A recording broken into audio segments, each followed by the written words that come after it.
Let's talk about that feeling. You know the one. You look at your investment account, you see a number you've worked years to build, and instead of feeling relief, your stomach just drops.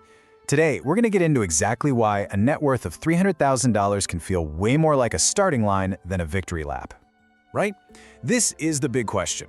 It's a paradox that so many of us are living through, but nobody really talks about.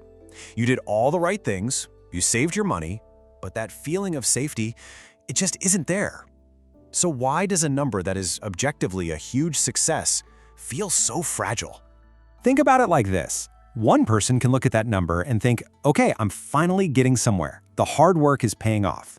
But another person, or heck, maybe even the same person on a bad day, sees that exact same number and their first thought is, this could all be gone in a heartbeat. It's the same math, but a totally different emotional reality. So to really dig into this, let's meet Marcus and Diane. They're a pretty typical couple, early 40s, 2 kids. They've been doing everything right, paying down the mortgage, contributing to their 401ks, and they just hit that $300,000 net worth milestone. They should be popping the champagne, but instead, they're just anxious. Now, before we unpack their anxiety, let's just put their number into context. The median household net worth in America? It's just over $192,000. So on paper, Marcus and Diane are doing better than half the country. Statistically, they are absolutely winning. So what is going on? Why doesn't it feel that way? Well, the first big piece of this puzzle is realizing that not all wealth is created equal. The single biggest reason that $300,000 feels so shaky is that, honestly, you can't spend most of it. It's stuck in what you could call the illiquidity trap. This chart just lays it all out, doesn't it? For a typical homeowner like Marcus and Diane, a massive chunk of their net worth, we're talking nearly 70%, is their home equity.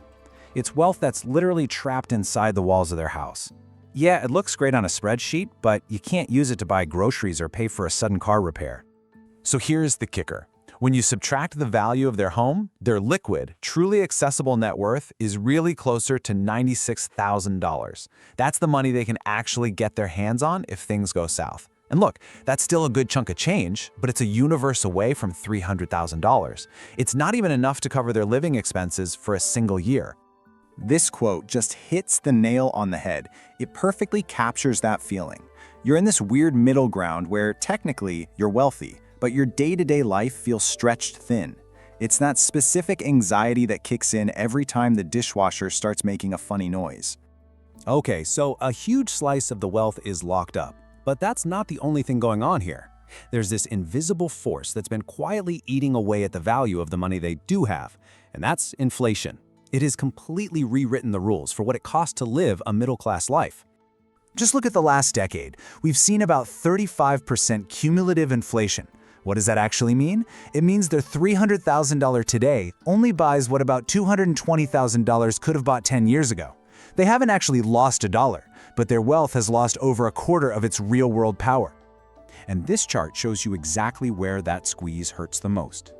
General inflation is one thing, but the costs that define modern middle-class life, they've exploded. Housing, health insurance, and just the cost of raising a kid have blown past wage growth and regular inflation. Their savings are fighting a much tougher battle than they were just a decade ago. All right, so we've got illiquid wealth and the inflation squeeze. But there's a third factor at play here, and this one is way more personal. It's not about the economy, it's about what's going on inside our own heads. Turns out there's a name for this feeling, money dysmorphia. And you know what? It's incredibly common. Some studies showed that almost a third of Americans feel it. It's that disconnect where, on paper, you're doing fine, maybe even great, but you feel like you're one step away from disaster. Your feelings are completely out of sync with the financial facts. So what's fueling this? A big part of it is just relentless social comparison. As a society, we've created a vision for what comfortable looks like that is totally out of reach for most people. Americans now say they need an income of over $230,000 a year to feel secure. The average salary? About $75,000. The goalposts haven't just moved, they're on a different planet. Now let's zoom out for a second, because that feeling of not having enough gets way more intense when you see the sheer scale of wealth at the very top. When you're swimming in an ocean with actual whales, it's pretty easy to feel like a minnow. I mean, just look at this chart. The top 10% of households in America control 2/3 of all the wealth. The bottom 50%, that's half the entire country, holds just 2%. When the scale is this warped, it messes with everyone's perception. Suddenly, a really solid net worth of $300,000 can start to feel like a rounding error. So I know this sounds pretty bleak, right? We've broken down all the reasons for the anxiety. But here's where we flip the script. Because despite all these pressures, that $300,000 is so much more powerful than it feels. The trick is to stop seeing it as an endpoint and start seeing it as a foundation. Now, I know what you might be thinking. If I retire on $300,000 and use the 4% rule, that's only $12,000 a year. That's not enough to live on. And you're right, that math is terrifying, and it's a huge source of this anxiety. But that calculation is missing the single most powerful ingredient of all: time. This is where the whole story changes. Remember, Marcus and Diane are in their early 40s. They have 2 decades before they even think about retiring. If they just leave that $300,000 alone, invest it in the market, it could grow to over $1.16 million in 20 years, without them adding another dime. See, their $300,000 has reached critical mass. It's become an engine that's now working for them. So let's just recap what's going on here. The anxiety you feel is real, and it makes sense. Your wealth is less liquid than you think. Inflation has been eating away at its value, and our culture of comparison is warping how you see yourself. But, and this is the part you have to remember, that $300,000 is not a finish line. It's a powerful, compounding machine that you've successfully built. In the end, this feeling of financial insecurity isn't really about the number in your account.